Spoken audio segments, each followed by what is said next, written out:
Madame la Présidente, je ne sais pas si je suis à la bonne place parce que je ne raisonne pas comme plusieurs de mes collègues, semble-t-il. Tout à l'heure, là,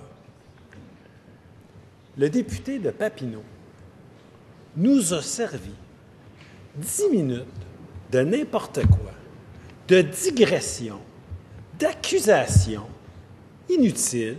Il est parti sur n'importe quel sujet, la réforme des commissions scolaires, et la caméra là, ne pouvait pas voir en face, mais les collègues de la partie du gouvernemental, du Parti libéral, ça se bidonnait, mesdames et messieurs, c'était tout qu'un pestac.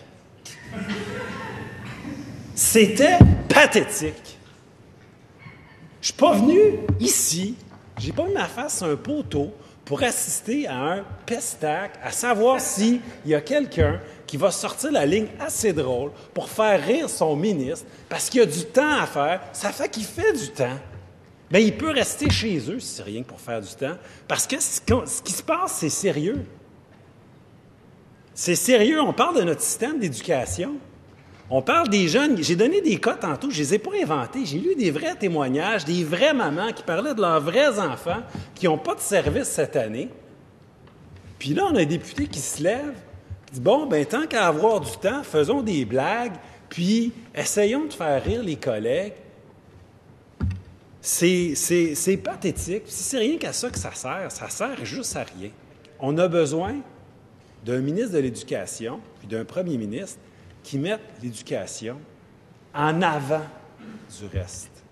On a besoin que le ministre de l'Éducation se lève et dise à tous les membres du cabinet, et au premier ministre en particulier, « Over my dead body », comme ils disent en chinois.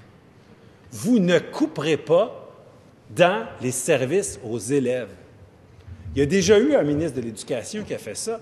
Il s'appelait François Legault, puis c'est le chef de ma formation politique. Il était ministre de l'Éducation et il a tenu tête à un premier ministre, à un conseil de ministres qui voulait couper dans le réseau de l'Éducation. Il a écrit sa lettre de démission. Vous pouvez bien rire, c'est pas mal moins drôle que tantôt quand c'était le député de Papineau qui faisait le fanfaron. C'est pas drôle. Le ministre, qui s'appelait François Legault, a écrit sa lettre de démission, puis c'était pas du bluff.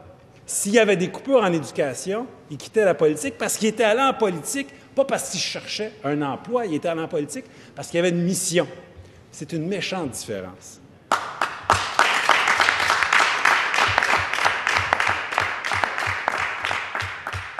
Puis je veux terminer en disant un mot aux professeurs, les enseignants, qui, malgré tout, là, j'en connais assez pour savoir qu'ils sont assez passionnés, puis même s'ils sont un peu démotivés en ce moment, sont un peu tannés, pour ne pas dire écœurés, de ce qui se passe, découragez-vous pas.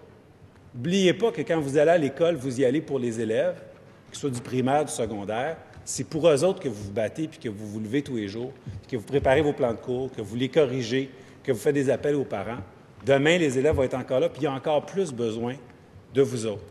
Découragez-vous pas, ça va finir par passer.